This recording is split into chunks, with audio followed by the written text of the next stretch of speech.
Esta es la entrevista en Agenda QR. Agenda QR.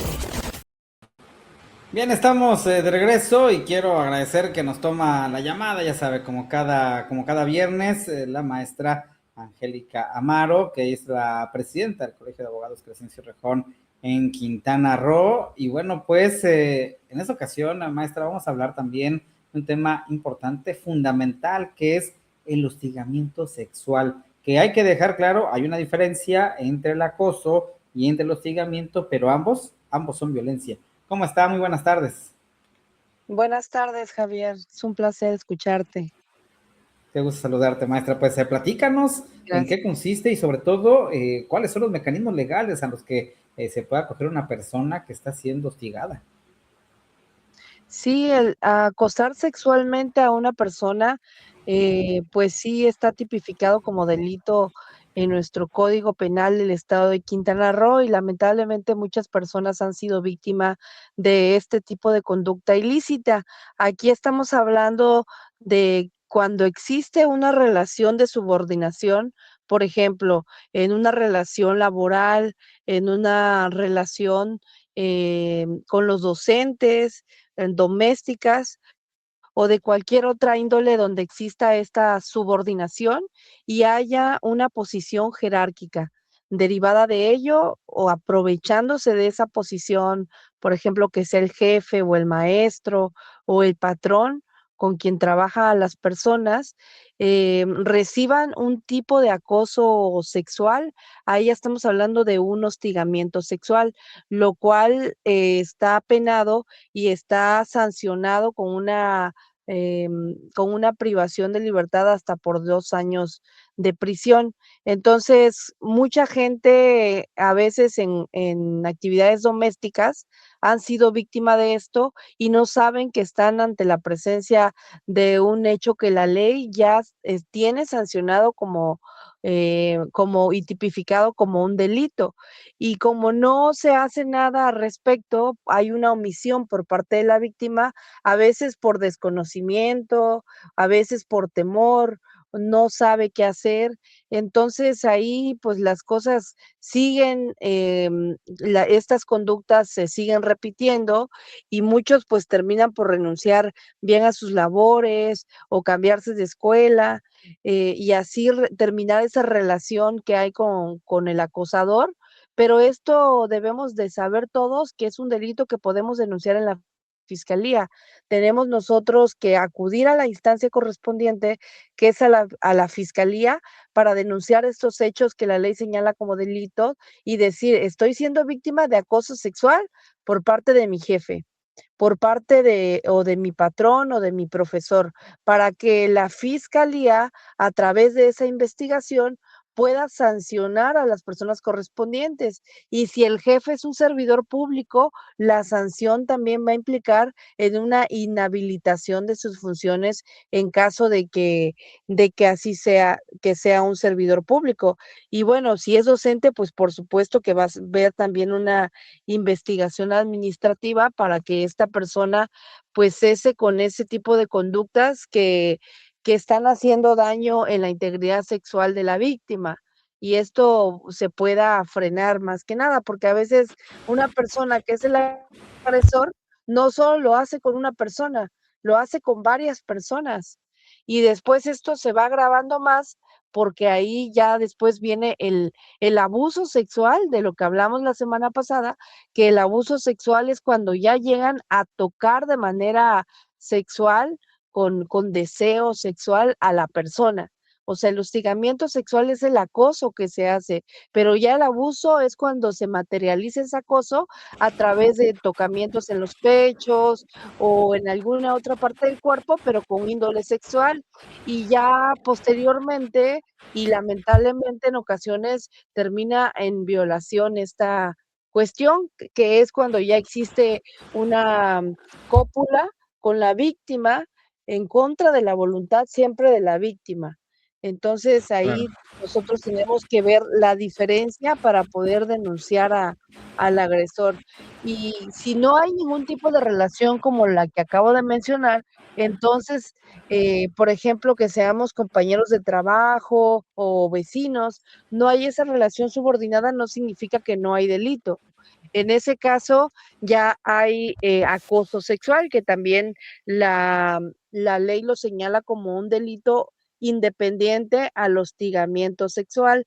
La diferencia es que en el hostigamiento sexual existe una relación de poder o subordinación, que el agresor aprovecha esa relación de poder, y en el acoso sexual no hay una relación de poder o subordinación, pero las intenciones son son las mismas, de Claro. hacerlo Y, en contra de la voluntad de la víctima.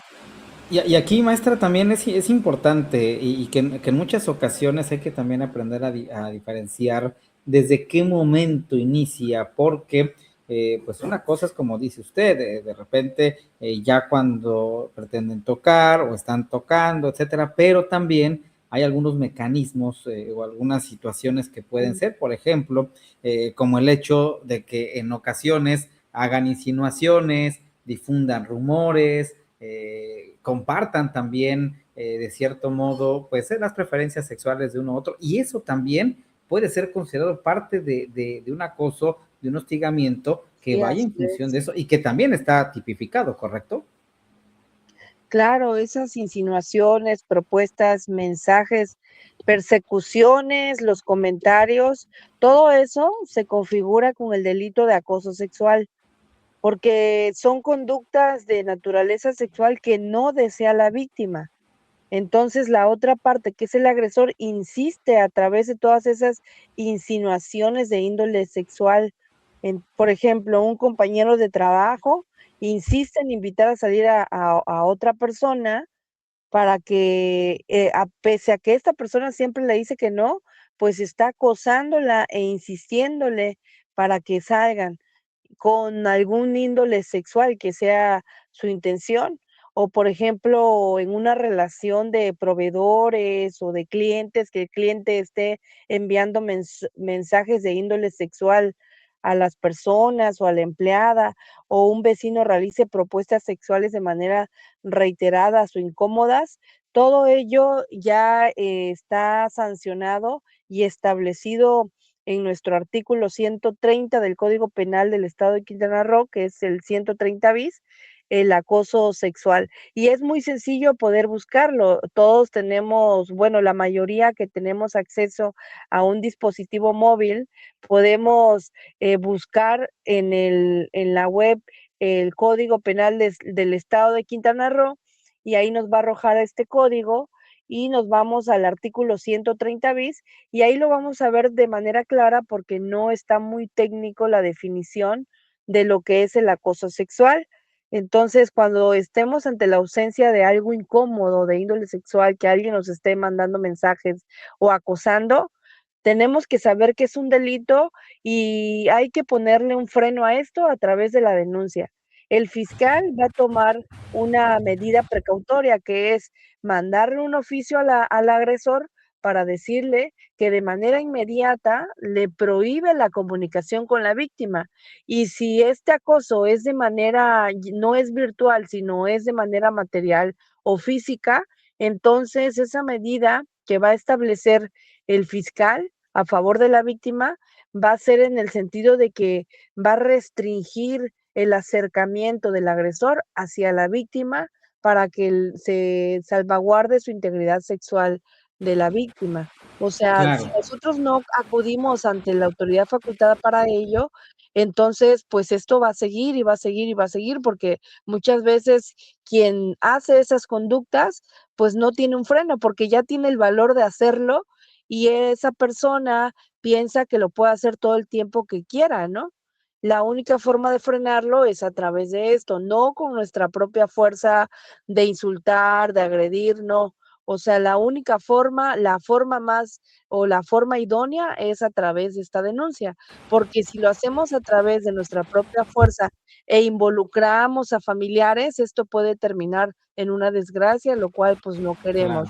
La manera correcta de resolver este tipo de situaciones, y como la ley nos protege ante eso, es acudir a la fiscalía para presentar la denuncia, y ahí el fiscal en ese momento está facultado para que en ese momento haga las medidas de protección a favor de las víctimas o de la víctima, que son las que acabo de mencionar, que es la prohibición del acercamiento del agresor hacia la víctima. Así es, pues es importante eso y sobre todo, maestra, insistir, la denuncia es fundamental, hacerlo a través de los canales adecuados y mire, podría a veces demorarse un poquito, pero es mejor porque de otro modo las conductas podrían seguir y convertirse Sí, en algo mayúsculo. Así es que, bueno, pues estas son las recomendaciones, maestra, como siempre, yo le agradezco mucho que nos tome esta comunicación, que nos dé pues estos tips, estas recomendaciones sobre todo y que principalmente pues hagamos caso a ello, ¿no? Hacer la denuncia y también gracias. pues evitar ser cómplices. De hecho, nada más para concluir con el comentario, o sea, sí la carpeta de investigación a veces tarda la investigación o tarda en integrarse, pero cuando yo voy a presentar mi denuncia, en ese momento le puedo solicitar al fiscal que me dé una medida de protección y en ese momento le pueden notificar al agresor que tiene prohibido todo contacto con la víctima, o sea, eso es inmediato. Son medidas como provisionales en lo que se integra la carpeta de investigación. Yo voy a obtener como resultado la prohibición del agresor hacia mi persona, pero es en ese momento. Por eso es Claro. muy bueno acudir a la fiscalía a denunciar, para que en ese mismo día se le pueda poner un freno a esta persona. Sí, que Y no si se quieres, dilate y la eso va a próxima ser, semana sí, seguimos platicando del tema. sí, por supuesto, ¿no? Por supuesto, interesante ello y como dicen, ¿no? Actuar en ese momento para evitar que crezca, que continúe y ya después la investigación dará el resultado sin duda de todo ello. Así Pues más, es Angélica, correcto. Sí. como siempre, muchas gracias, que tenga una excelente tarde. Igualmente, hasta luego, Javier.